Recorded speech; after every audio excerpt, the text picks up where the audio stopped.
안녕하세요. 진일근 목사입니다. 2025년 4월 8일 화요일 새벽 묵상을 시작하도록 하겠습니다. 오늘 우리가 함께 보실 말씀은 누가복음 20장 19절에서 40절까지 있는 말씀이고요. 제목은 진리를 향하여 그리고 진리에 반하여 입니다. 두 가지는 서로 반대되는 개념이죠. 오늘 본문은 율법학자와 바리새파 사람들은 세금 문제로, 사두개파 사람들은 부활 문제로 예수님과 논쟁을 벌입니다. 예수님은 지혜로운 답변으로 그들의 입을 막으시는데요. 성경 본문을 통해서 좀 더 이해를 돕도록 해보겠습니다. 종교 지도자들은 예수님을 잡으려 했지만 사람들 때문에 실행하지 못하게 됩니다. 대신 정탐꾼들을 보내서 예수님의 말을 책잡으려고 했는데요. 그들은 먼저 예수님을 한껏 지켜 세우고는 이어서 황제에게 세금을 나는 것이 옳은지, 하나님께 헌금하는 게 옳은지를 묻습니다. 로마에서 세금을 납부하는 행위는 정치, 종교적으로 매우 민감한 문제였죠. 그래서 그들은 예수님이 내라고 해도, 내지 말라고 해도 문제 삼을 작정으로 그러한 질문을 한 것입니다. 예수님은 이렇게 대답을 하시죠. 황제의 것은 황제에게, 가이사의 것은 가이사에게, 하나님의 것은 하나님께 돌려드리라고 대답하십니다. 그들이 어떤 식으로든 책잡을 수 없는 지혜롭고 명쾌한 답변이었습니다. 그러자 이번에는 사두개파 사람들이 나와서옵니다. 그들이 모세의 율법, 수혼법이라고 하는 것인데요. 신명기 25장 5절 6절에 나오는 수혼법을 들어서 부활이 허구라고 주장을 합니다. 예수님도 모세의 고백을 인용하시며 하나님은 살아있는 자들의 하나님이라고 반박을 하시죠. 이로써 세 번의 논쟁, 관한, 세금, 부활에서 모두 이기시고 예수님은 종교주자들의 입을 막으십니다. 황제의 것은 황제에게, 하나님의 것은 하나님께라는 말씀은 국가와 교회의 분리를 의미하지 않습니다. 그리스도인은 하나님의 백성 동시에 이 땅의 시민입니다. 따라서 그리스도인의 의무를 다하는 만큼 세금을 납부하고 법과 질서를 지키는 일에도 최선을 다해야 하는 것이죠. 로마의 우호적인 사두개파는 정치, 종교, 경제적 특권을 누렸습니다. 이런 배경이 그들이 영적 존재와 부활을 부정하는 데 영향을 미쳤겠지요.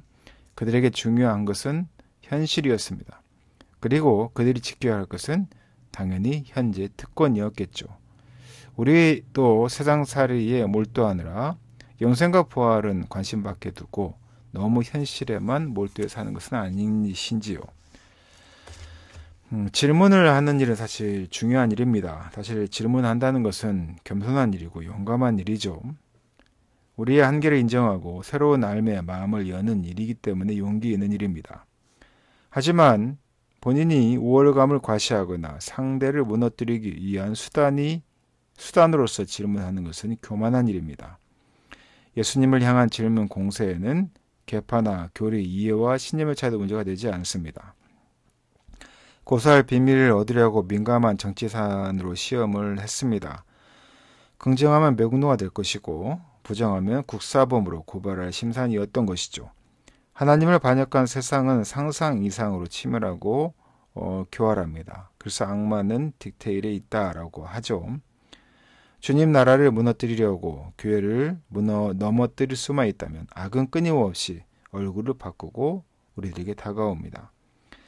예수님은 그러한 그들에게 로마를 두둔하지도 부정하지도 않고 또한 불필요하게 충돌하는 길도 피하셨습니다.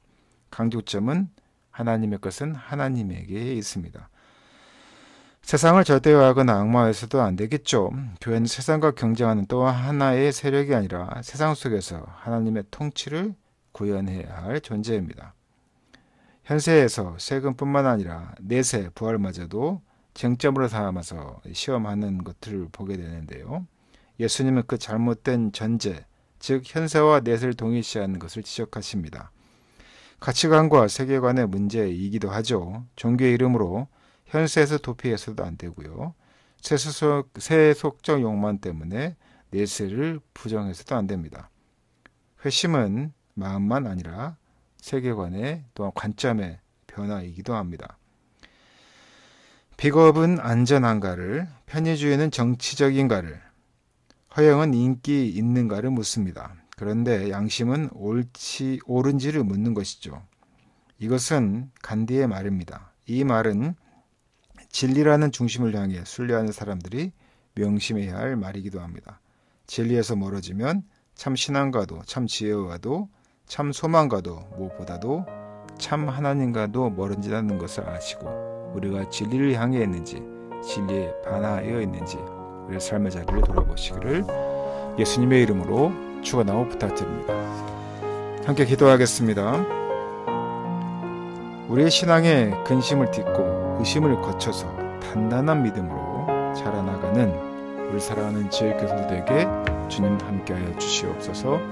이 모든 말씀 거룩하신 예수님 이름으로 기도드렸습니다.